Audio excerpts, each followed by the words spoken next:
Hello comrades, this is Little Trotsky on my first actual attempt at a video. This isn't exactly how I imagined it. I thought I'd actually save up and get some half-decent webcam or something like that and do it all at home. But at the moment that isn't the case, and events are catching up, so I'm just going to ramble on my phone on my way to work. The American election. Later today, Americans will be streaming into the polls for an absolute shit show of an election. Your two primary candidates are Hillary Clinton, time-tested multi-millionaire representative of the billionaire class, and Donald Trump, a megalomaniacal member of the billionaire class.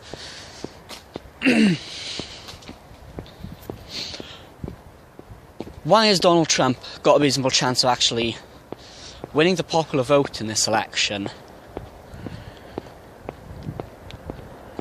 The simple reason is that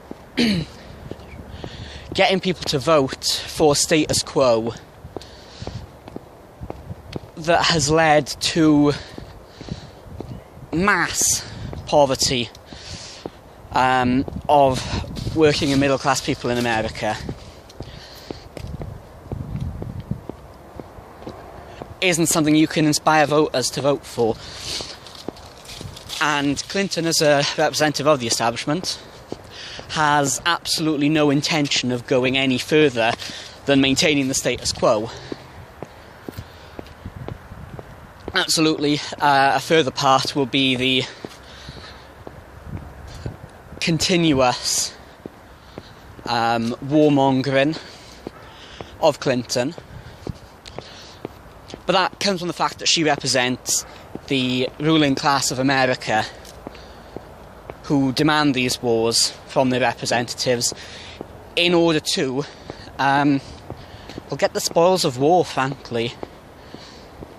That was the reason for the Iraq War, after all. It was so that companies like Halliburton could go in and get in oil, or building companies could get contracts to rebuild the country after you destroyed it. Having said that, of course, Donald Trump, Jesus fucking Christ, yeah, he's an awful human being, can't be denied.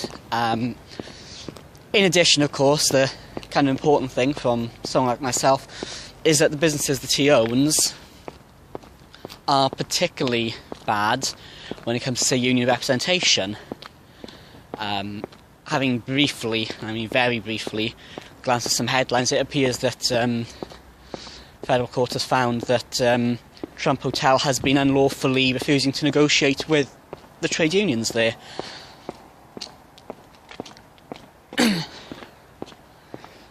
So there's little doubt that he's an awful human being. And here's the problem, though. A lot of the people voting for him agree with that. They may also agree that he has no solutions whatsoever.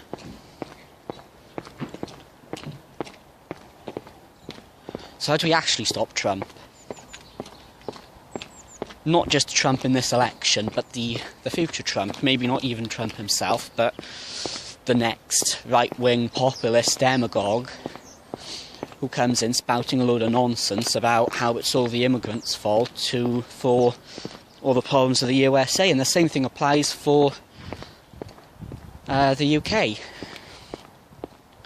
In essence, right now, the US has a choice between Tony Blair and Nigel Farage. That's not a choice anyone should have to make. I think it shows the really urgent need for a new party that actually represents American workers. And we got a taste of that. Just a small taste. 6 months ago, when Bernie Sanders was on the Democratic primary ticket, and quite frankly, the Democratic Party had to rig the election in order to stop Sanders from getting a chance. Probably not the legal, the illegal part of rigging, actually fiddling with votes, but blocking voters from actually voting, various methods of voter suppression, obviously the use of superdelegates, the blockading of a platform as much as possible to Bernie Sanders.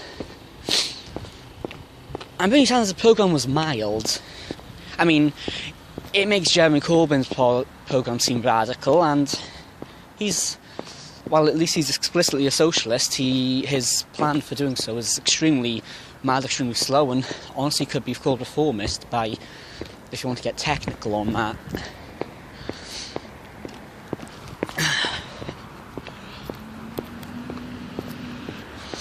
But Bernie Sanders tapped into the anger of a lot of working class Americans, and not just tapped into it, but actually offered some hope, some solutions. He talked about raising the minimum wage to $50 an hour. He talked about scrapping tuition fees.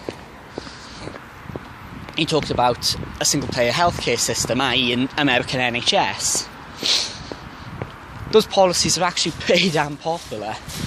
And if he was on the ticket as an actually anti-establishment candidate, in name at least, Trump wouldn't have a chance.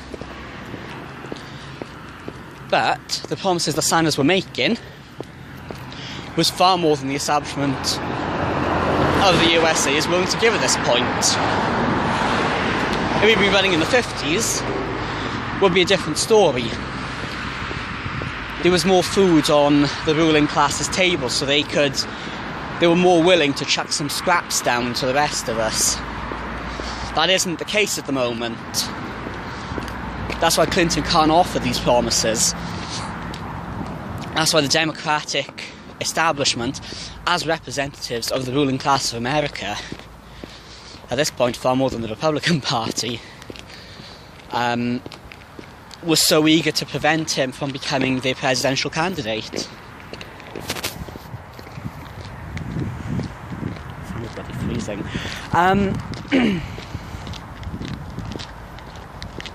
So how do we actually stop Trump now? Because Sanders, unfortunately, capitulated completely and went in with this argument that I'm sure you've all heard before. Well, yeah, I can't run as an independent. We can't vote for a third-party candidate because we let Trump in. This isn't exactly a new argument.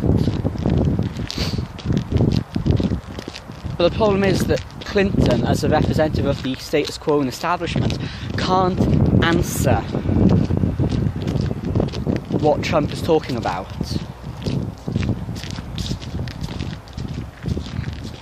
Just cannot. The Republican establishment couldn't answer it, and that's why Trump won the Republican nomination. It isn't about him. As an incidental, it shows how much turmoil the American ruling class are in, that they cannot control their own party. Why it's rumoured that Bush Sr. is supporting Clinton.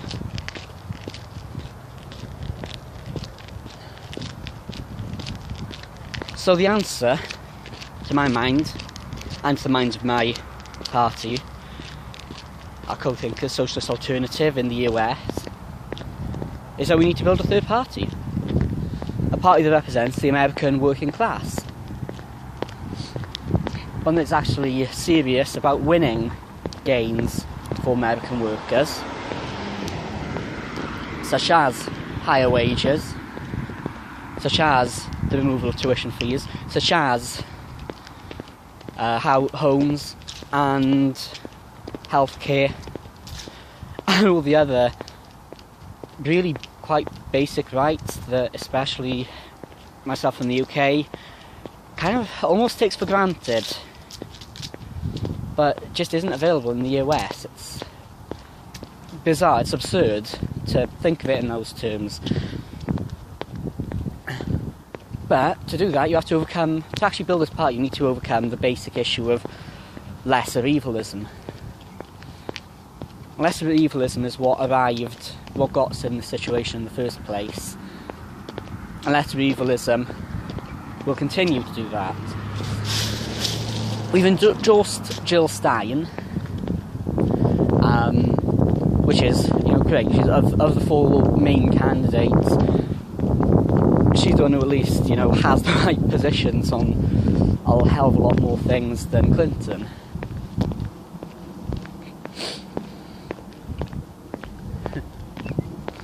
But because of their policies, because of their electoral history, which is basically to turn up once every 4 years, win the election, then disappear again,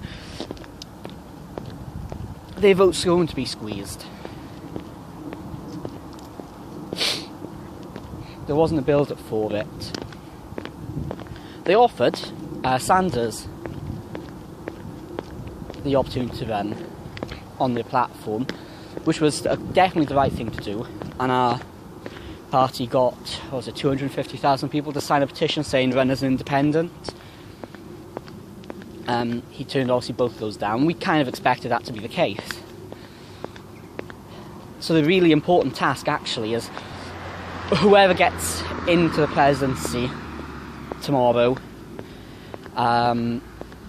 is actually entering without a honeymoon period. I can't see a honeymoon period for either of them. Both of them are deeply unpopular.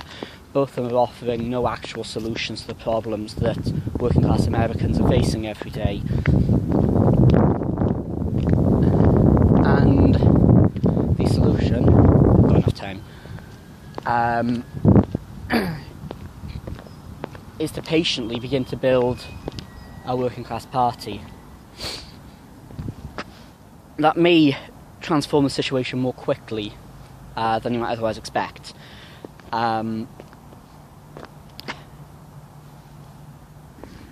So the first step that needs to be done, which I believe our comrades are doing, it's a bit hard to get a huge amount of accurate updates because our sister party is small and is pretty damn busy at the moment.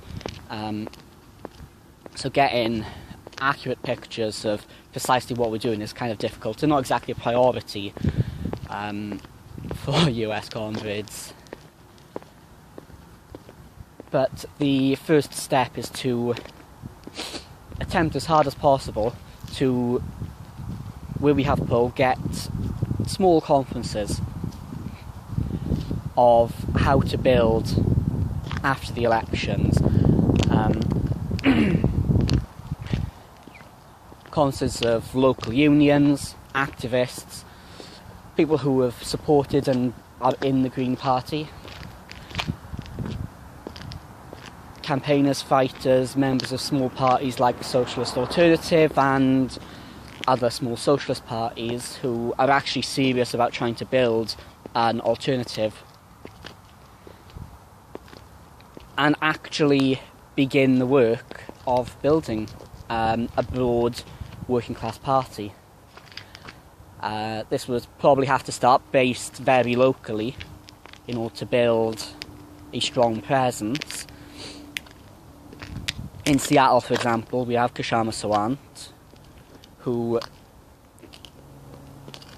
not single-handedly, but as the only socialist councillor, has used the mass movement that got her into that position to force the entire Democratic-dominated city council far more to the left than they have been in any other circumstances. And that's the sort of thing we need to be trying to build across the country. And it's possible. There's mass discontent, there's mass poverty, there's anger at the establishment and distrust. In all cases of whoever wins, there will be anger by the working class. And our goal is to make sure that anger doesn't go away. is to actually use it to actually make gains for working class people, because no matter who is president, they can be forced back to retreat on so many issues, and we can then start standing in local elections, start to win gains, not for its own sake, but to actually win gains for working class people. And the point of it. That's the only point of standing in elections. You don't stand in it to get more MPs for its own sake. You stand in an election so that you can make life better for the people who are backing you. And to do that means actively challenging the rule of the capitalist class in America. If in a certain number of areas you're able to break the dominance of American big business on politics, then it provides a platform for a real national fight back, a real new third party. So start in some strongholds perhaps, or city councils. Start small, don't do what the Green Party does and just save everything up for the American elections. And continuously campaign. Continuously fight to win improvements. And this is what our party does all the time anyway, but the goal should be to get others to do it on a broad programme, broad United Front programme of creation, job creation, raising wages, solving the basic issues that address the needs of working class Americans. And I hope that or something similar to that is what is being done. I believe that is what is being done. I would urge any Americans watching this to find socialist alternative, look into them, to us, join the ranks, help build a real future for American working class people, because it is not offered by two massive parties of big business, and pressurising them doesn't work in the long term. Have a good day. Happy election.